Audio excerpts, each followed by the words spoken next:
So this album, Pure and Simple, love songs, and there's good reason for that. You're celebrating 50 years of marriage? Yes, on Memorial Day, Okay. on May 30th, my husband and I married back in 1966, and so this year we decided we'd just do it all over again. So I had my big, beautiful wedding gown. He got all dressed up, and we just did it. So let's say you were speaking to someone who's just about to embark on that trip.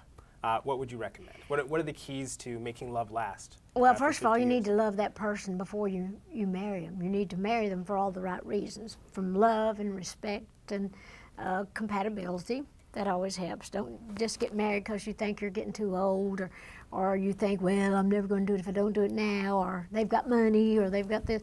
Do it for love. The right reasons. Do it for love, all the right reasons. And my husband and I have always liked each other. We both have a crazy, warped sense of humor, so we've always had a lot of fun, and we've always enjoyed each other's company. We have enough stuff in common, like this. We like the same foods, and it's like we both are compatible with the temperature in the room. We don't fight over the air conditioner, the heater, the usual things most people fight about. Good. So we just actually get along good, with all that, and we respect each other. Well, I'm listening very closely. I don't know if you could Yeah, tell. well, I'm listening for yeah. advice. What is something to look forward to and something to watch out for? Well, you look forward to a future together. Like I say, my husband and I, when we started out, I wanted to get married in church. I never knew I would never feel right about being married if I didn't. So my husband and I, although we had planned a big wedding, and the record label that I was with, they were going to be sinking some money into me back then, like 65 and 66, and they asked me not to get married for a year so they could get, the money back on their investment.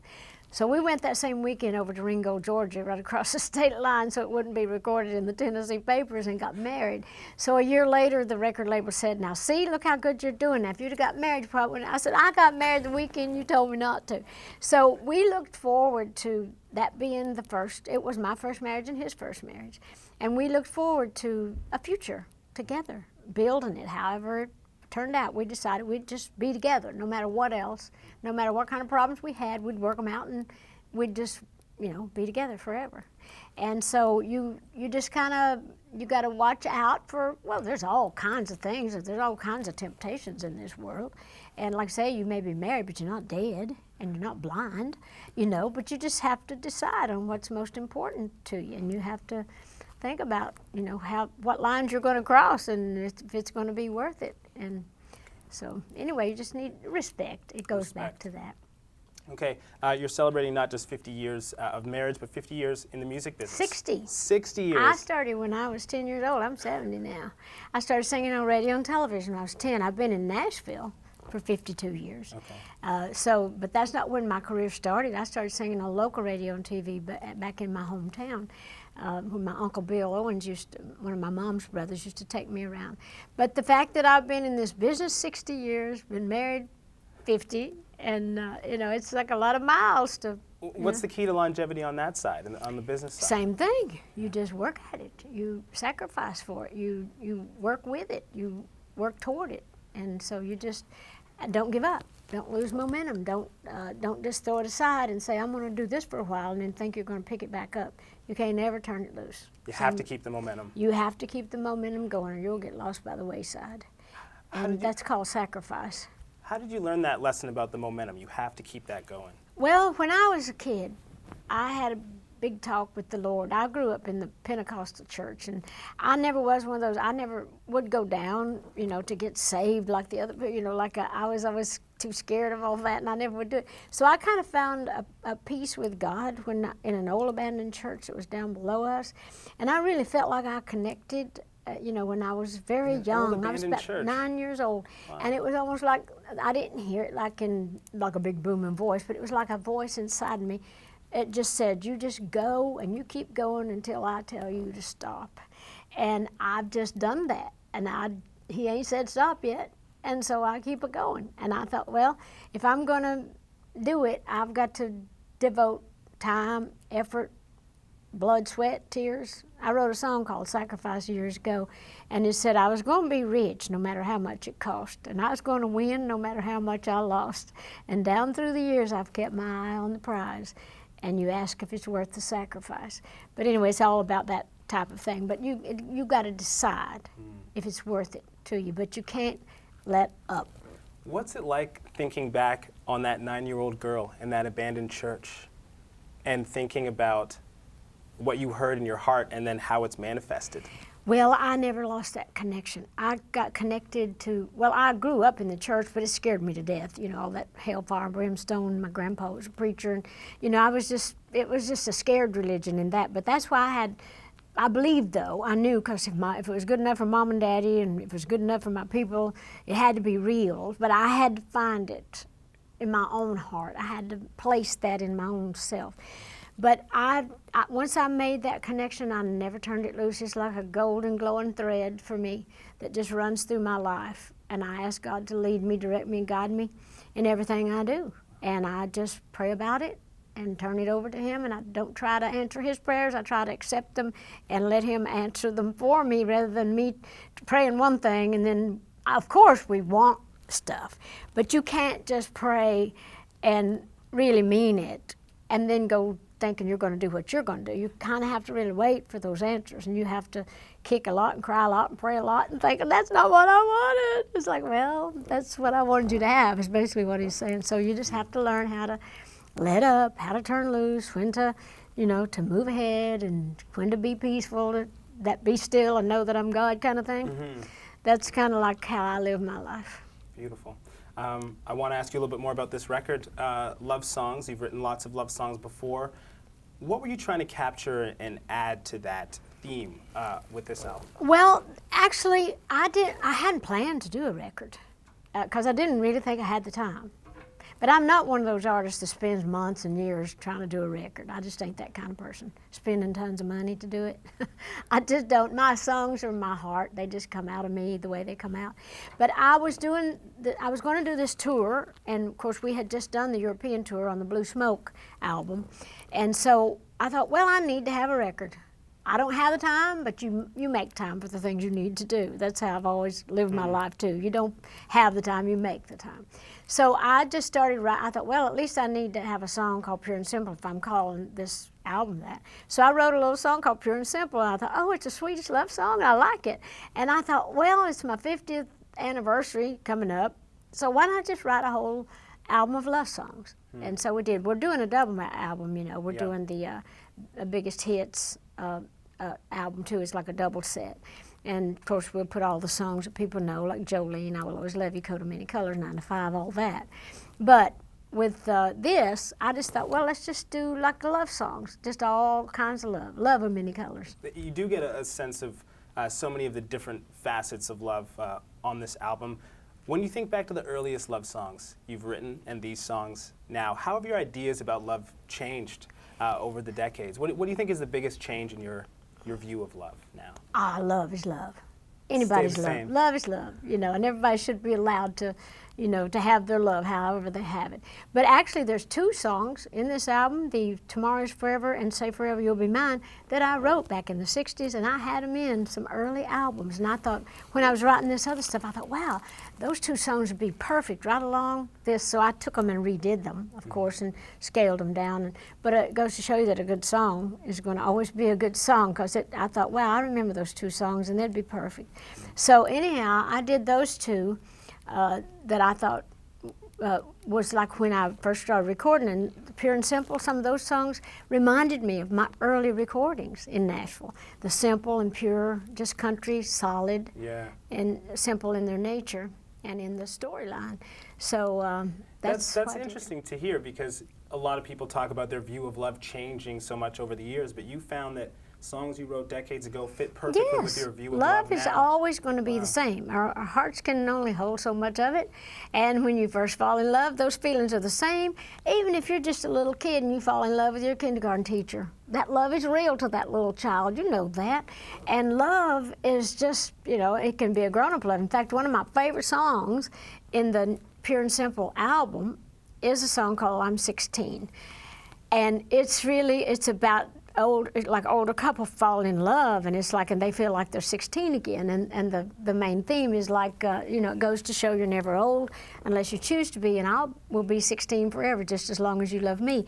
Then it goes back in, maybe we can go to the picture show, and it's got the cutest, it's one of my favorite things, but it was based on just the fact that one of my sisters had remarried again after some bad luck with that marriage, and so she was just brokenhearted, thought she'd never love again, and then she fell in love, and then she just became like she's 16 years old again, and they're just like two kids, and I thought, oh, what a great idea. So I wrote about that. See, that idea makes me optimistic, but it also worries me a little bit because a part of me wants those feelings to calm down a little bit once I get older, but those love feelings stay just as strong throughout life. Well, people do that. You see those old people in nursing homes, them old men running after them old women, or all the nurses or those old women trying to hit on those old men. You never get over that. I mean, we're just born to love, and we should always be open to it. I want to ask you about going on tour with these new songs, also performing some of your greatest hits. How do you choose what songs to include for a tour? Well, first of all, you have to think about your audience, which I think about them all the time. I love my fans, appreciate it, because they're the ones, like I say, that put food on my table and rhinestones on my back.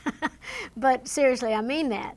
And so I try to think who my fans are and what they want to hear. So of course, they want to hear the hits, the Islands in the Stream, Coat of Many Colors, Two Doors Down, all those Applejack, some of those songs were just in albums, but they're used to hearing them. Or then you think, well, what's going to keep the show moving? So you have to leave out a lot of your good stuff so you can do things that are more show tunes, something that's give you more variety. Okay. And then for me, I always think, well, I have to do a big segment on my family, on the stuff from Tennessee Mountain Home, where I tell my stories, sing the songs about mom and daddy, talk about my brothers and sisters.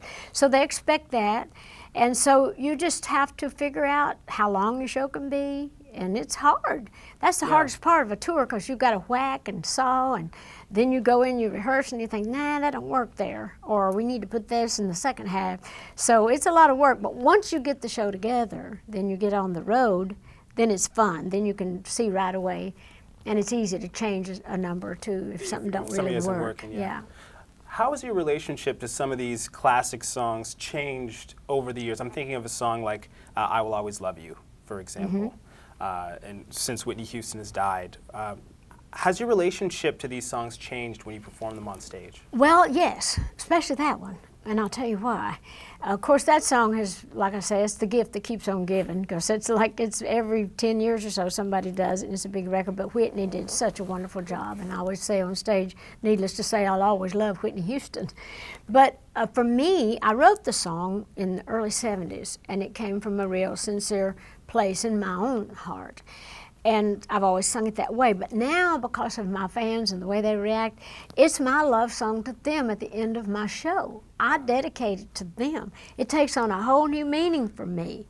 And they know that I'm singing it to them. And it's like when I do that part of I hope life treats you kind, I hope you have all you ever dreamed of. I'm talking right to them, and I wish you joy and happiness, but above all this, I wish you love. It's like, so to me, I'm getting goosebumps right now. Well, when I do it on stage, and they love that, because I really mean it when I say, this is my love song to you, and I'm dedicating this to you tonight. I wanted to ask you what it's like just performing that song on stage. This song, people have this intense relationship to. I mean, sometimes it's hard for me to put that song on and listen to it. It's so powerful. What's that like, standing on stage and singing that? Well, it's good, but I still do it in the simple way that I did it way back when. I don't try to outdo Houston. Who in the world could do that? I don't even begin to try, And when she first had her record out, I thought, well, I wonder if I should at least do that modulation and move it up and do that part. I tried it, but it wasn't me. It wasn't you, yeah. No, but like I said, who can outsing her? So I didn't want anybody even thinking I was even going to try to do that. But I tried. I thought maybe it would help, make it, add it a little bit to, what they were used to hearing. But it just has to come from, from me, where it did originally. Is it difficult emotionally to look out at those faces that love you so much? Well, I do get emotional about it, and at different times with different ones of my songs. If I'm going through something personally, well, just like when Whitney died, and I was just watching the ceremony on stage, and when they lifted up her casket, And when they started to, when they went into I Will Always Love You, it just absolutely killed me. I mean, to think that we had lost someone that great, and to think that something I had done had helped, lift that. And I thought, well, that's probably the first time that song will be played at a funeral. Probably the next time will be mine. So I just, to me, just to feel like you can create something, but I mean, I cannot describe how that felt when I thought that's the end of her physically, but certainly all of her talent and all of her, the great things that she, stood for back when she was at her best. And it was very emotional to me. So, like I said, even at different times when Mama passed away, when I sang Coat of Many Colors, it took me forever to be able to get through that without, I'd have to just rise above it, because I do get emotional. I'm an emotional singer and an emotional writer. I'm a very sensitive person, so I take it all personal. Does the crowd help you get through those moments? Yes, they do. And they cause a lot of them. It's like you said, I do get emotional sometimes, especially if they've just been exceptionally good, that night. And it's like, and I feel them, and I know that they hate to see me go, and I hate to go. I hate to see them go. And so it's really like a little love fest. And that's good, though. That's a great energy. Even when I don't feel good physically, if I'm sick, if I can get out there on stage, I forget about that. God lifts me above it, and I just I'm there with them, and I'm in a little zone until that show is over. Nothing like it, I imagine. No, there's not. And I just, I could, after the show, I could go collapse if I'm not fit, but I don't think about that when I'm out there with them, because it's like that song, Love Lifted Me. And, it's like that with my fans. I want to ask you a little bit about the different musical relationships and partnerships you've had over the years. First of all, a very tough question, maybe an impossible question, but who's the most important musical partnership, relationship you've ever had? Well, the most important one would have to be the Porter Wagoner show. I did duets with Porter for years, and we were very, very successful, some of the first big country duets. But Porter gave me my first big chance. Porter had the #1 syndicated television show, and had, for years, we used to watch him back home. Before I ever left the Smoky Mountains, he had a syndicated show, and then when I got to be the girl singer, that really just shot me right to the top of the country charts. And then the fact that we did so many duets together, and I even wrote I Will Always Love You because of Porter. When I left the Porter show, he was having a hard time with that. So I wrote that song about that. So I would definitely have to say that was the most important one. But for commercial reasons and personal reasons, I love Kenny Rogers. Kenny and I are such good buddies, such good friends, and we've had such big success doing songs like, Islands in the Stream. I mean, so people thought that we traveled more than we did, that we'd done more records. We haven't done that much. It's just that whatever we do together, people love it, because we're just such natural. What's your first memory of him? Of Kenny? Well, when I first left the Porter Wagoner show back in the mid-'70s, I got my own show, my first show called Dolly, and Kenny was hot with the first edition, and he was just beginning to go out and do some things on his own. He'd had that song, I Just Dropped In to See What Condition My Condition Was In. So he just was booked as one of the guests on my show. And that's when I met Kenny, and he's from Texas. And there's an old country song called T for Texas, T for Tennessee. And so Kenny and I just hit it right off. We were so similar, and we just became instant friends. We make each other laugh so hard. It's like he's one of those people, he can't get away with nothing with me. I can't get away with nothing. We can BS everybody else, but not each other. And it's like we just have such a good time. But I love our voices together. I love his voice.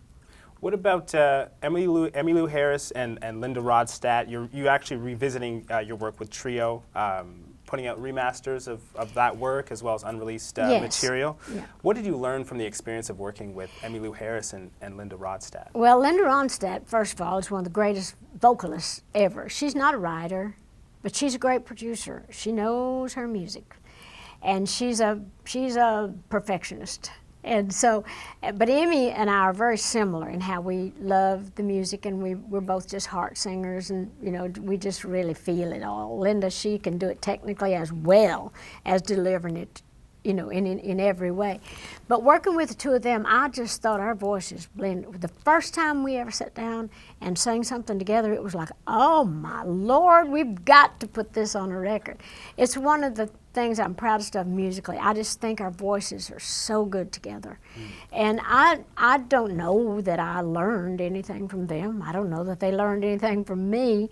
I just think we learned that you can have a wonderful time, with great artists, great singers, and that you can learn to respect each other even more than you did. I know with Linda and I, we were so, we're very similar in the fact that we're both driven and we're both stubborn. I know when we were working on the trio album, Linda would want, she was involved in the production of it, even though she didn't take credit. She was so involved and good at it. But I know if I go in the recording studio, I'm going to sing it my best first time, or certainly the second, third. It's like it's going to be, if I sang it 20 times, it wouldn't be any better than the first one. So Linda, she's just a perfectionist, so she'd want us to do all these. I said, Linda, I'm not singing it again. That's it. Work with it. So we would go. So, but in a good way. So, and Emmy, of course, she would do whatever, But she's like me. She's going to get her best the first time or two.